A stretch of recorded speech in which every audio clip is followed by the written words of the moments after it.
Okay, Bismillahirrahmanirrahim. Today our topic is present continuous tense. जैसे कि आप लोगों को पता है लास्ट लेक्चर में हमने सीखा था present indefinite tense like present simple. ठीक है, आज जो है हम प्रेजेंट की सेकंड टाइप के बारे में बात कर रहे हैं. ठीक है, और वो कौन सी है? प्रेजेंट की सेकंड टाइप है प्रेजेंट कंटिन्यूअस टेंस. ठीक है, कुछ लोग इसको प्रेजेंट प्रोग्रेसिव भी बोलते हैं और कुछ लोग इसको प्रेजेंट कंटिन्यूअस भी बोलते हैं, तो दोनों सही हैं. ठीक है, अब थोड़ा सा डिफाइन कर देती हूँ कि इसका मतलब क्या है. It means something is happening now. ठीक है, इसका मतलब है कि कहाँ पे थी. It means something is happening now. इसका मतलब क्या है कि अभी अभी कोई काम हो रहा है. ठीक है, लेकिन आप लोग क्लास ले रहे हैं. ठीक है, मैं दे रही हूँ. इस तरीके से अजान हो रही है. ठीक है, अम्मी बुला रही हैं, वो खाना खा रहे हैं. ठीक है, मतलब ऐसा कोई काम जो हो रहा है. ठीक है, प्रेजेंट का मतलब आप लोगों को पता है हाल होता है. ठीक है, जो काम हो रहा है. ठीक है, कंटिन्यू है. लेकिन it means something is happening now. अभी अभी जो काम हो रहा है उसको बोलते हैं प्रेजेंट कंटिन्यूअस टेंस. लाइक आपने देखा होगा उर्दू के जुमलों की पहचान रहा है, रही है, रहे हैं. ठीक है, ये है लाइक मैं खाना खा रही हूँ, वो पानी पी रहे हैं. ये होता है लाइक कंटिन्यूअस टेंस. आगे समझ. अब इसके मतलब मैंने आप लोगों को बताया था कि दो ही चीज़ें होती हैं इम्पोर्टेंट जो कि टेंसेस को चेंज करती हैं. एक होता है हमारा फॉर्म्स ऑफ वर्ब. वर्ब की फॉर्म्स होती हैं और जब वो first form, second, third form, fourth, fifth form लगती हैं. और दूसरी चीज़ होती है auxiliary verb like do, be and have.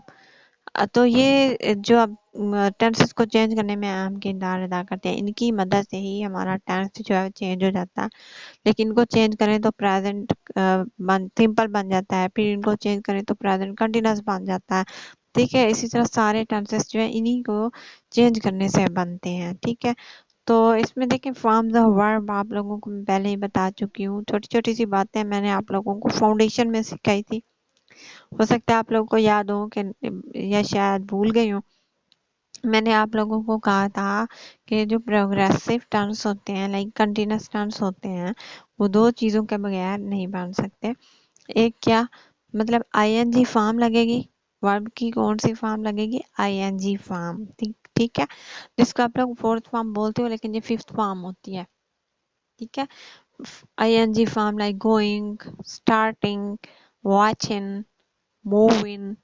ठीक है, एंड ईटिंग, ड्रिंकिंग, टेकिंग. ये होता है आईएनजी फॉर्म. ठीक है, फॉर्म वर्ब की कौन सी फॉर्म लगेगी? Fifth form like ING form लगेगी. और ये कैसे बनते हैं? सिंपल तरीका है. We will add ING with the first form of verb. First form of verb के साथ हम आईएनजी लगा देंगे. लाइक ईट है, ईटिंग. ठीक है, आगे समझ.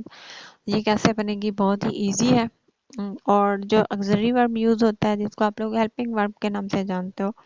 ठीक है, लेकिन मैंने आप लोगों को सिखाया है कि जो ऑक्सिलरी वर्ब होता है वो हेल्पिंग वर्ब भी होता है. ठीक है, लेकिन ये इन एडवांस इंग्लिश में बोलते हैं, बेटर इंग्लिश में ऑक्सिलरी वर्ब बोलते हैं. Helping verb is now so और no one use like helping verb. Okay, तो अब हम इस टेंस में जो है कौन सा ऑक्सिलरी वर्ब यूज करेंगे? In these sentences we will use helping verbs like are and ठीक है, are and is यूज करेंगे. लाइक बी का फैमिली मेंबर है. ठीक है, बी का फैमिली मेंबर कौन सा आएगा इस फंक्शन में, इस टेंस में? is and are. ठीक है, सिंगुलर के साथ is आएगा like he is, she is, Sarah is, Mariam is, it is. ठीक है, लेकिन जब प्लूरल होगा, ठीक है, सब्जेक्ट हमारा लाइक काम करने वाले ज्यादा बंदे होंगे एक से, तो फिर उसके लिए आर यूज करेंगे. ठीक है, like we are, they are. ठीक है, और आई के साथ एम लगाएंगे. ठीक है, आई के साथ एम. ठीक है, और इसी तरह यू आर. ठीक है, तो यहाँ तक क्लियर है. दो ही पॉइंट हैं टेंसेस को चेंज करने में और वो यही मैंने बता दिए हैं. ठीक है, फॉर्म्स ऑफ वर्ब जो है आईएनजी फॉर्म लगेगी और जो है ऑक्सिलरी वर्ब कौन सा लगेगा? बी का कौन सा फैमिली मेंबर लगेगा? Is, are and am. ठीक है, तो इज, एम एंड आर। फिर ये चीज आपने देखनी है कि आई के साथ एम लगेगा, ठीक है, सिंगुलर सब्जेक्ट के साथ इज लगेगा और प्लूरल सब्जेक्ट के साथ आर लगेगा। ठीक है, अब आप लोग ने इसमें कंफ्यूज नहीं होना, ये आम सी बात है। आगे चलते हैं, लाइक सेंटेंसेस बने हुए हैं, अफर्मेटिव के सेंटेंसेस देखें। Like positive sentence, simple, he क्या है हमारा सिंगुलर सब्जेक्ट, उसके साथ लगाया हमने is. He is playing cricket, he is washing clothes, they are running. ठीक है, दे हमारा प्लूरल है, इसके साथ आर आ गया। अब मैं आई के साथ भी बना लेती हूँ, आई एम टेकिंग क्लास। ठीक है, इनका मतलब क्या है, वो क्रिकेट खेल रहा है, वो बर्तन धो रही है, वो सब दौड़ रहे हैं। आ गई समझ? यहाँ तक अफर्मेटिव के सेंटेंसेस कैसे बनाने हैं, आगे समझ आप लोग को?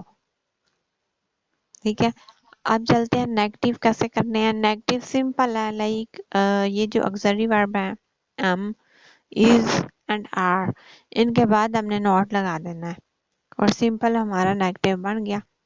Like example, he is not playing cricket, वो नहीं खेल रहा है। She is not washing clothes, वो कपड़े नहीं धो रही है। दे आर नॉट रनिंग, वो नहीं दौड़ रहे। ठीक है, I am not taking class, मैं क्लास नहीं ले रही। Got it? ये भी क्लियर हो गया। ठीक है, ये भी कनेक्टिव कैसे करेंगे, बहुत ही इजी है, छोटे छोटे से पॉइंट है, अगर आप लोग इसकी प्रैक्टिस करो तो कोई भी कंफ्यूजन नहीं होगी फिर। ठीक है, अब इंटेरोगेटिव कैसे करेंगे, लाइक क्या वो क्रिकेट खेल रहा है, क्या वो बर्तन धो रही है, क्या मैं क्लास ले रही हूँ। ठीक है, सवालिया जुमला कैसे बनाएंगे, सिंपल ऑक्सिलरी वर्ब स्टार्ट में आ जाएगा। लाइक आई है तो am, ठीक है, और सिंगुलर है तो is, और प्लूरल है सब्जेक्ट तो आर स्टार्ट में आ जाना है, बाकी सारा हमारा सेम रहेगा। This time we will place helping verb in the start of the sentences, and like example, is he playing, is he watching, or they running। ठीक है, क्लियर है?